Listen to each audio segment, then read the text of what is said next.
Kita belajar isomer. Kalau isomer yang ada pada alkana itu hanya isomer struktur aja ya. Isomer struktur itu jadi rumus molekulnya sama tapi strukturnya berbeda. Contohnya misalkan C5H12. C5H12 itu kan pentana ya. Nah, jadi pertama misalkan tentukan ada berapa semua isomer dari C5H12. C5H12 itu rumus molekulnya ya. Nah, kita tentukan strukturnya.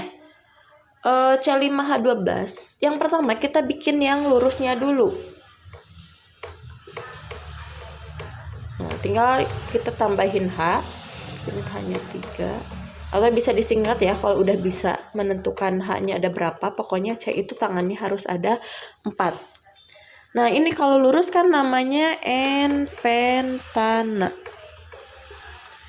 Nah, kalau udah lurus, kita buang 1C. Jadi buang 1C itu, jadi rantai utamanya cuma ada 4. Nah, yang pertama si cabangnya itu kita bikin di sini di nomor 2 gitu. Yang paling dekat ke nomor 1.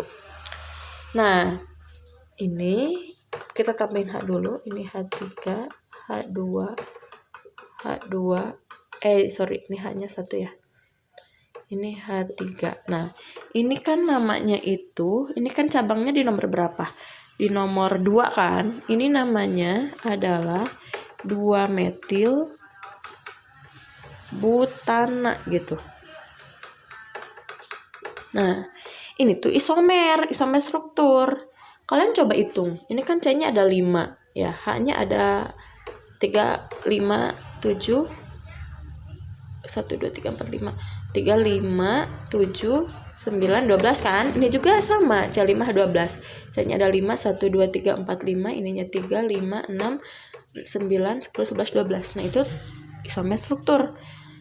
Nah, kalau misalkan udah buang 1C, C-nya disimpan nomor 2, kita pindahin. Bisa nggak di sini? Kalau di sini kan sebenarnya tetap aja 2-metil butana kan. Berarti udah mentok gitu. Kalau udah mentok, kita buang 2C. Jadi si rantai utamanya tuh ada 3 gitu. Kalau ada 3 berarti cabangnya 2. Pokoknya yang penting C-nya harus ada 5. Ini berarti kan CH3. Nah, ini namanya adalah 2,2 dimetil propana gitu. Nah, cabangnya tuh udah mentok, udah nggak bisa dipindah-pindahin lagi. Kalau udah, ya udah berarti nggak bisa. Kalau misalkan rantai utamanya ada 2 juga nggak bisa ya. Jadi rantai isomer dari pentana tuh ada berapa? C5H12 cuma ada 3 gitu. Nah, di video selanjutnya Ibu akan ngasih contoh semua isomer dari C6H14 atau dari heksana.